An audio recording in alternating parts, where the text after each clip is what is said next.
एक और वीडियो लेके आया हूं मैं। ये वीडियो है कि इसमें हम पढ़ेंगे मीन वैल्यू ऑफ एसी। तो आज हम देखेंगे कि जो ये मीन वैल्यू होता है यानी कि एवरेज वैल्यू होता है, इसको हम कैसे डिराइव भी करेंगे और देखेंगे कि ये मीन वैल्यू होता क्या है। ठीक है, तो मैं इम्तियाज हुसैन, आज हम पढ़ने जा रहे हैं मीन वैल्यू ऑफ एसी। तो देखिए, जैसे मान लो एक गाड़ी होती है, उसकी स्पीड कभी ज़्यादा भी होती है कभी कम होती है। तो हम क्या करते हैं, हम फिर उसका एक एवरेज वैल्यू निकालते हैं। ठीक है ना, कि ये जो गाड़ी है किस एवरेज स्पीड से चलती है। ठीक है, तो यहाँ पे भी क्या है, यहाँ पे जो ये एसी होता है ये अपने वैल्यू ऐसे चेंज करता है, यानी कि अपना जो मैग्नीट्यूड है उसको चेंज करता रहता है। तो हम क्या करेंगे, हम यहाँ पे इसका एवरेज वैल्यू निकालने की कोशिश करेंगे। और सेकंड, आप यहाँ पे याद रखिएगा कि ये जो एसी है, ये जो मैंने यहाँ पे बनाई ये एसी का ग्राफ है कि जो ये करंट है ये अपना वैल्यू ऐसे चेंज करती है। ठीक है ना, तो इस वाले हिस्से को, जो ऊपर का हिस्सा है, इसको बोलते हैं पॉजिटिव हाफ साइकिल, इसको बोलते हैं नेगेटिव हाफ साइकिल। और यहाँ से यहाँ तक जो टाइम लगेगा हम उसको टाइम पीरियड बोलते हैं ना। यहाँ पे यहाँ से यहाँ तक कि एक साइकिल को कितना टाइम लगेगा, that called is time period. और ये फिर हो गया T/2, यानी कि हाफ साइकिल है ना, T/2 इसका।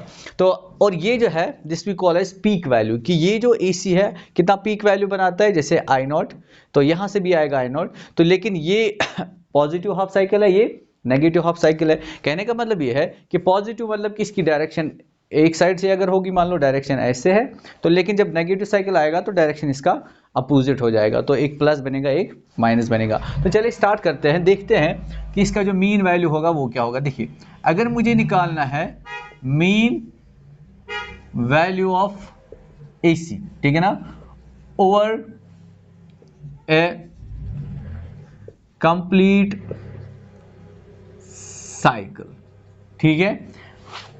तो यहां पे हम क्या कर रहे हैं, हम निकाल रहे हैं mean value of AC over A complete cycle, यानी कि यहां से यहां तक इसका मीन वैल्यू कितना होगा। तो देखिए, जब हम निकालते हैं ना टोटल स्पीड, जैसे मान लो किसी गाड़ी की, तो हम निकालते हैं total distance by total time, यानी कि हमने क्या करना है टोटल बाई टोटल। हमें क्या निकालना होगा, एवरेज करंट या मीन वैल्यू जिसको बोलेंगे, मीन वैल्यू या एवरेज वैल्यू।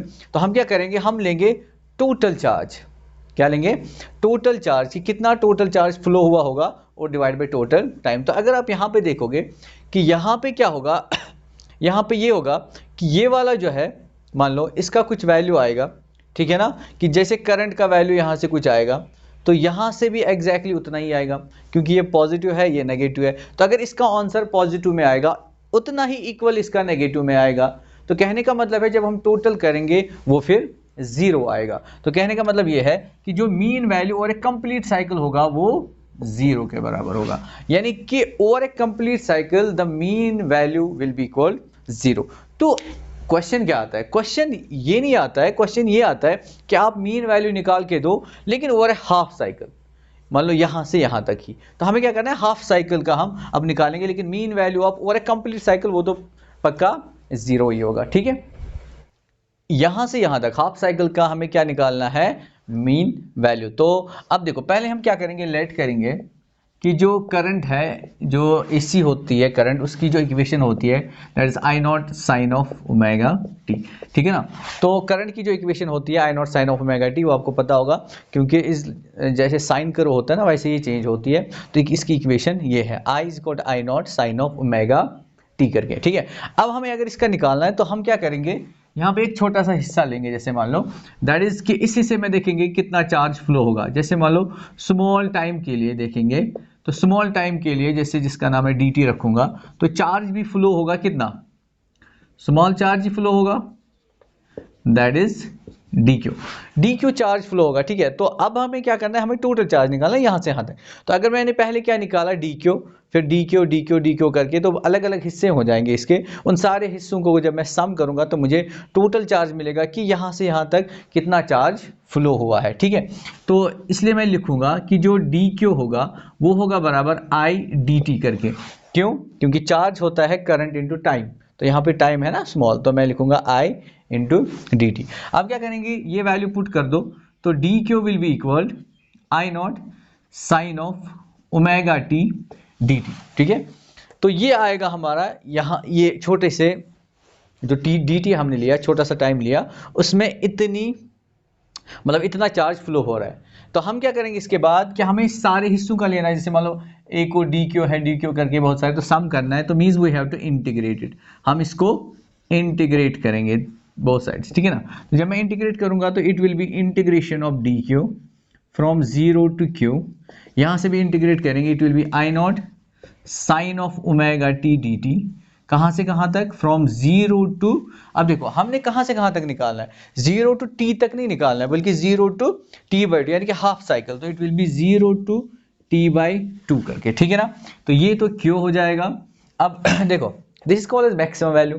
तो मैक्सिमम वैल्यू हमेशा क्या रहता है? कांस्टेंट। तो ये जाएगा बाहर, इसको बाहर निकालो आप, तो क्या आएगा? Sine of omega t d t. कहाँ से कहाँ तक? 0 टू टी बाई टू, ठीक है। तो Q will be equalled I not, अब यहाँ पे इंटीग्रेशन करनी है। What is integration of sine omega T?